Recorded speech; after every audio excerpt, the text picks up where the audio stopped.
तालियां हो जाए सर, तालियां हो जाए। सभी भाइयों को मेरा नमस्कार। नमस्कार भाइयों, मेरा नाम रंजीत सिंह है। मैं अम्बेडकर नगर डिस्ट्रिक्ट से बिलोंग करता हूँ। मेरा ब्लॉक जहांगीरगंज है।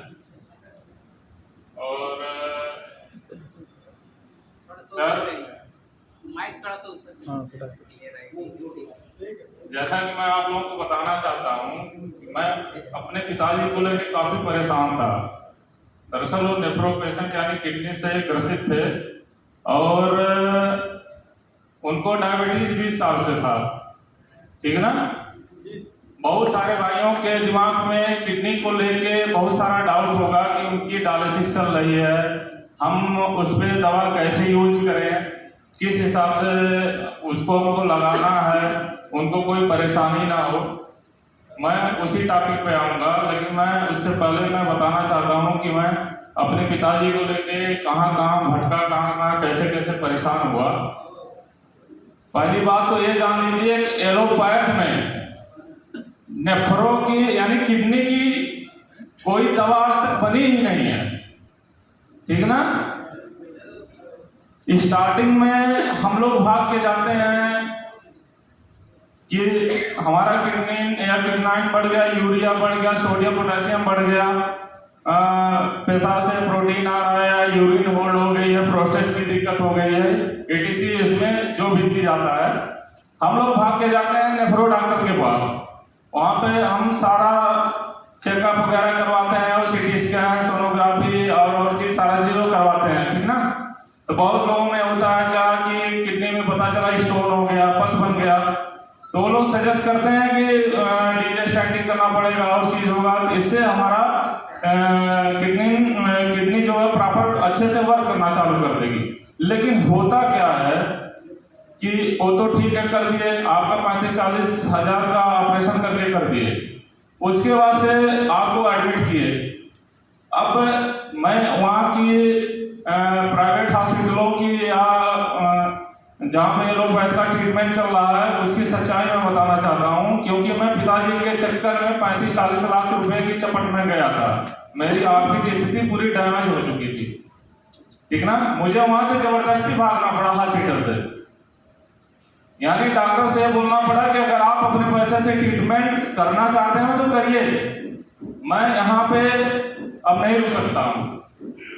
और लखनऊ, बनारस, आजमगढ़, गोरखपुर कोई ऐसा किडनी का हॉस्पिटल नहीं बचा जहां मैं पापा को लेकर गया ना हूं।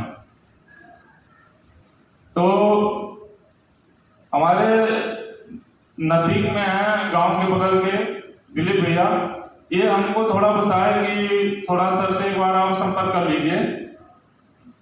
तो पहले तो हमको भी झटका लगा कि स्टार्टिंग में हम इतना रुपए की दवा इनको, इतने रुपए के इंजेक्शन इनको लगवा रहे हैं, सारा चीज हो रहा है, काम नहीं कर रहा है, ये खुद कहाँ से काम करेगा, ठीक है ना।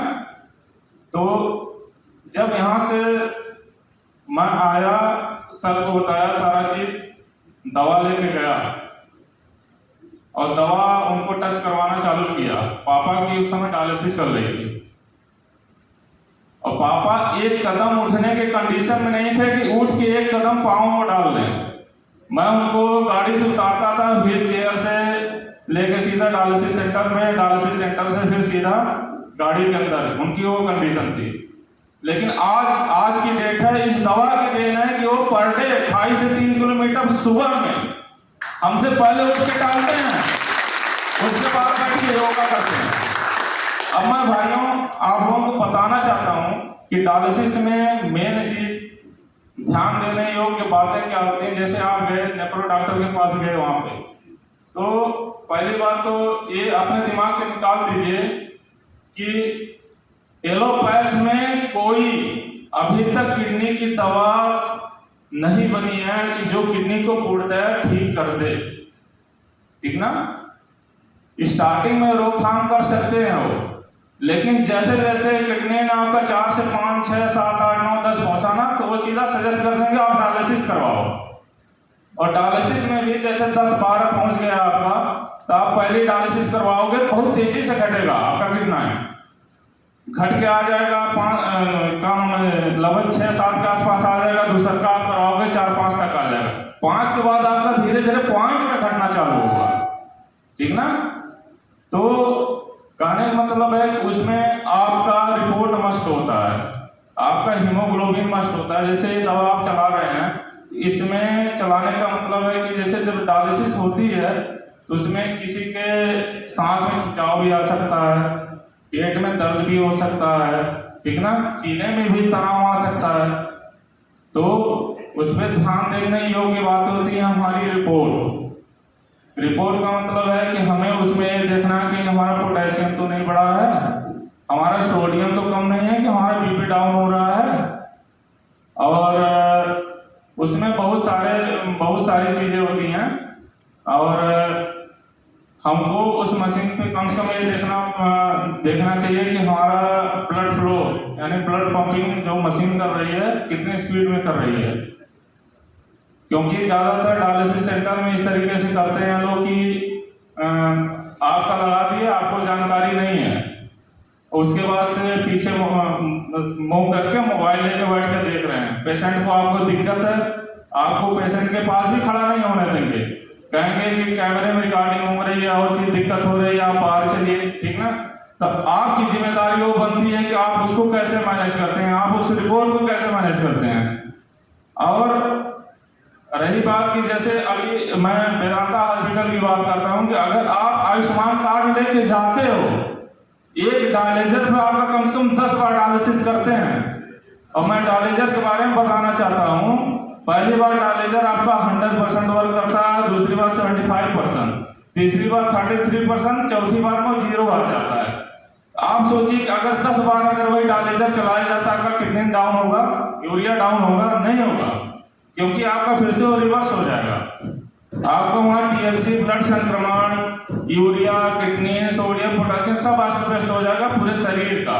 पैकेट सेल वैल्यू RPS, यानी आपको ज्यादा से ज्यादा ये मान के चलिए एक बार में डायलिसिस बहुत आप हद साथ यूज करिए। अगर इस तरीके का कोई पेशेंट मिल रहा है 2 से 3 बार, 3 बार के बाद फिर आप नया डायलिसिस लगवा लीजिए। मैं तो यही सजेस्ट करूंगा कि भाई आप लोग केवल 2 बार ही डायलिसिस को यूज करवाइए, उसके बाद फिर रिजल्ट देखिए। उसके बाद ये दवा कंटिन्यू चलती रहेगी तो आपका डायलिसिस का रेशियो धीरे धीरे, मतलब जहां हफ्ते में 2 बार चल रहा है या 3 बार चल रहा है, ठीक ना, तो फिर बढ़ेगा। जहां हफ्ते में 2 बार चल रहा है फिर हफ्ते में 1 बार आएगा, फिर 15 दिन में 1 बार आएगा, फिर वो आपकी कैपेसिटी बढ़ेगी, धीरे धीरे आपके शरीर के अंदर एनर्जी आएगी। जब आपका हीमोग्लोबिन बढ़ेगा, बॉडी का और पार्ट सही होगा, तो फिर धीरे धीरे जब आपके शरीर के अंदर एनर्जी आएगी फिर वो महीने में कन्वर्ट हो जाएगा, महीने से 1.5 महीने, 2 महीने, 2.5 महीने। अब मैं पापा का क्या करवाता हूँ कि डायलिसिस से एकदम फूटते बाहर है वो, ठीक ना, लेकिन जो हाथ में फैस्टुला पड़ा है, मैं 2-2.5 महीने में केवल आधा घंटा 45 मिनट के लिए जाता हूँ, केवल नस को रिपेयर करवा के मैं चलाता हूँ। यानी फैस्टुला में बराबर ब्लड का संतुलन उसका बना रहे, क्योंकि वो मशीन गड़बड़ ना हो। क्योंकि जब एक बार वो मशीन गड़बड़ होती है, बाय द वे अगर भविष्य में कभी आवश्यकता पड़ जाती है तो फिर दोबारा ऑपरेशन करके उसमें मशीन लगाना थोड़ा बहुत मुश्किल काम होता है, क्योंकि जल्दी नस मिलती नहीं है। अब इसी तरीके से और बाकी ज्यादातर मरीजों के रिपोर्ट के ऊपर डिपेंड करता है कि वो कितना तेजी से रिकवर करेंगे। और सबसे बड़ी बात है कि कोई किडनी पेशेंट हैं, वो यहाँ की दवा से बहुत